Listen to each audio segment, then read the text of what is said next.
everyone. So today we're going to learn how to make masks at home. Now, I learned this from my friend Pramila, so I do have to give her credit. But I am not a person that is fond of stitching or very good at it. So I was surprised when I was able to actually do this myself, which means that it's pretty simple and anyone can do it if you just have a little patience and a needle and a thread, good pair of scissors and some old t-shirts or fabric that you no longer need. Try to use a soft, stretchy kind of fabric. So, for example, I've taken this, which is an old t-shirt that you see it has a little bit of elasticity. So that's the kind of fabric you want because otherwise your mask may not feel that comfortable once you place it on your face. So you will end up with masks like this. So in this case, I've used a colorful outer fabric and just white for the inside. And now all I need to do is attach either elastic straps here or strings, if it is strings, 4 of them to the 4 corners, and then this mask is actually ready to use. So, anyways, as I said to Pramila, give a man a fish and you feed him for a day, but teach a man to fish and you feed him for a lifetime. So that's a saying that I firmly, live by. So passing on the knowledge that I learned from her to you. I hope you find it useful. So we want to start with an already made mask. If you have a ready-made one, just to get the shape to start with, you need a piece of paper, a pencil, and leave the straps out, but we're going to draw an outline of the mask once you fold it in half. So this one's folded, as you can see. So fold it in half, place it on the piece of paper, and as you're drawing the outline, you want to leave a 1/2 inch gap, which will be your room for stitching the fabric. So start to draw around the outline, but leave that 1/2 inch gap around the shape. So we're trying to get a nice peak that goes over the nose. You can also draw the exact shape and then draw an outline later, about a 1/2 inch outside of the original, if you find that easier. So anyways, once you draw the mask with a 1/2 inch gap, it'll look something like this. I used originally a slightly different shape, and that's why I've ended up with the slightly different shape of mask, but anything will do that you can actually use. And then use a good pair of scissors and cut around that outline until you end up with a piece of paper that you can then pin to the cloth. Okay, so this is what I had cut earlier, and it's the shape I'm using, so I'm going to stick with this. But this is more or less what your mask will look like. Now this is the mask folded in half, remember. So this shape, this will be your arch. That's actually the halfway mark. And at the top you want to have a slightly more indented curve because you want a longer point that comes over your nose, but also enough room that goes under the eye and does not cover the eye. On the lower side will be more or less a straight line that comes around about your chin position, and then this is where we will attach the straps or the elastic. So that's the shape of the mask. Now for the fabric, like I said, you want to use the soft t-shirt type of fabric. We need 4 pieces of cloth, and I'm using 2 different colors, a colorful fabric like this, and for the inside the white like you saw in the finished mask. So we need to end up with 4 pieces before we can begin stitching. But what we're going to do is take a piece of cloth and fold it in half. And the reason we do this is so that when we cut, we get the right shape to be able to stitch them aligned. So fold it in half. For the colorful fabric, I've actually cut it already, but imagine if I am folding it in half. So let me just do this for you.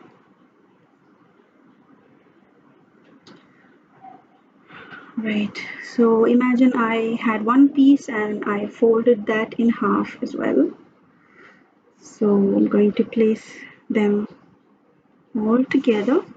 So all four now layers, and the mask that you just cut out on paper, place that over the four pieces of fabric. And now you want to use safety pins or any sort of pins to just firmly attach that piece of paper to all four layers of the fabric. Okay, so now I've pinned the piece of paper to the four layers of fabric and firmly, and then I'm ready to cut through my fabric now around the edges and in the shape of the piece of paper.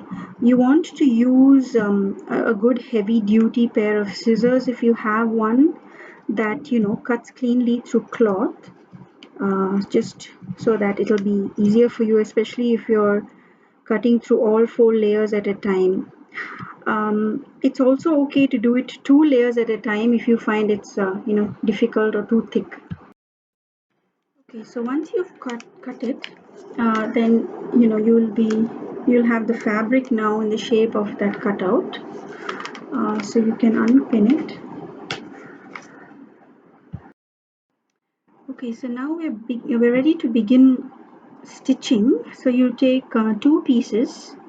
First, the two colored pieces, um, and you put them on the wrong side facing each other, so that your design is on the inside.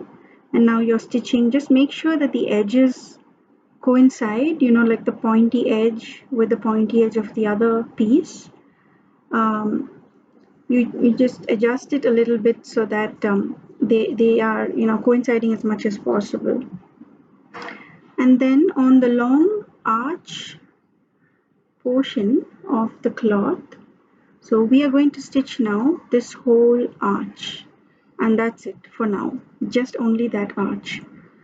So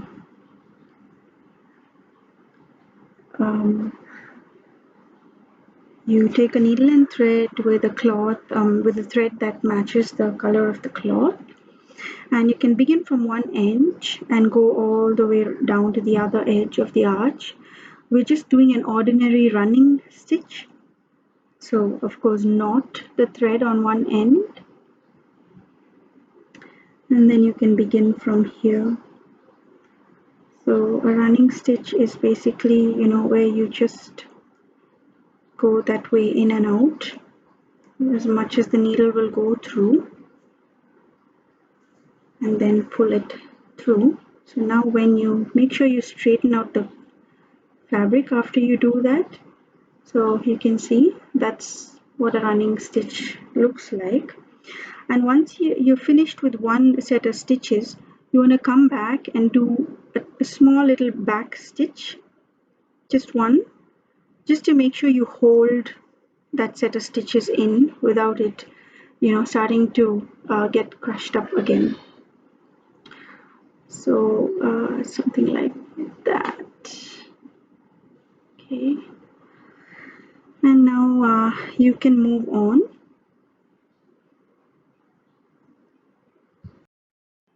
Okay, so once you've completed stitching both pieces of cloth together, it'll be something like this. And now you can move on to the next two pieces. So in my case, that's just the white, the plain white. But the same way, just line up their edges correctly, and on the long arch, you want to just do that running stitch. So just finishing up the white, and hopefully you're already doing this, but as you end that whole stitch, just make sure you knot the thread on the last stitch so it doesn't all just unravel. And we do that by sort of passing the needle through the last loop, tighten it that way. And you can even do it once more by just passing the needle through that last stitch. And again, when the loop is almost there, you just pass the needle through it, so you're basically giving it a double knot. Okay, so now I have two sets of these fabric, and they're both on the wrong side. So now you want to pay attention to this part because we have to get this right. I open it out, okay, this way. And now I'm going to stitch these two pieces together. Now both have to be on the wrong side. So you just, you line up the peak, the pointy edge, and then the rest of it that way, and so also on the other side. So, you're basically stitching it with the right side facing each other, with the wrong side on the outward. So you line them up, and then you're going to stitch, starting from one of these edges. So if you're starting from here, stitch them together all the way across that little joint, continue, and then you do the short edge, one of them, then continue on the bottom part of the mask, again all the way past that joint and till that edge. You leave the last short end open, and that's because we need to turn this mask once you finish stitching onto its right side. Okay, so you can begin at any one of the edges and do 3 sides. So now we're on the wrong side of the mask and we're doing 3 sides.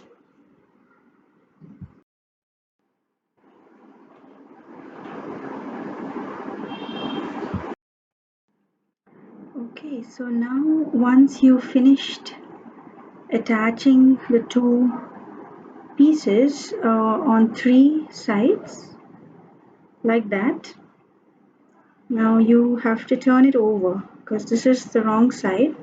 So very gently through the opening that we have on one side, we turn the mask onto its right side. Now you may have noticed that I'm not the neatest of stitchers, but when you turn this over, you're going to be surprised how neat it actually looks on the other side. So just put your finger in and sort of, kind of get everything out onto the right side, especially those pointy edges. If you can't put your finger right in and do that, then just use a pencil maybe. Stretch out the edges as much as you can so that it's all neat and nice. And there you can see now that your mask is almost done. So there's our center mark, and I actually have a slight seam from one of the pieces of cloth there. And that's the open end that we're going to have to stitch now. But the rest of it, you can see, is looking pretty neat. That's your mask folded. That's the inner part of it. And this is the outside of the mask.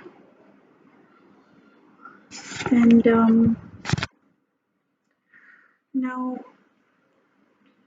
to stitch this last part, fold down the edges a little bit so that it looks neat. So just do that like so. And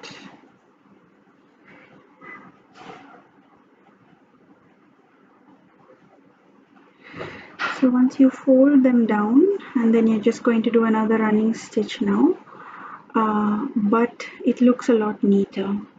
So okay, and we're almost done now. So I've just not the greatest and neatest stitch, but that's going to go on the inside anyways. I've stitched the last edge, and so my mask is ready. So if you place it over your nose,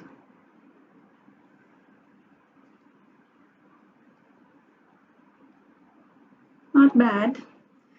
So all you need to do now is attach elastic loops to these two sides, or you can attach 4 strings about 10 inches long, each of them, so that then once you fix it to your face, either the elastic goes behind your ears, or you can tie the strings, 2 of them on this side and 2 more here, and your mask is ready. So hopefully you found this useful. Go ahead and make those homemade masks.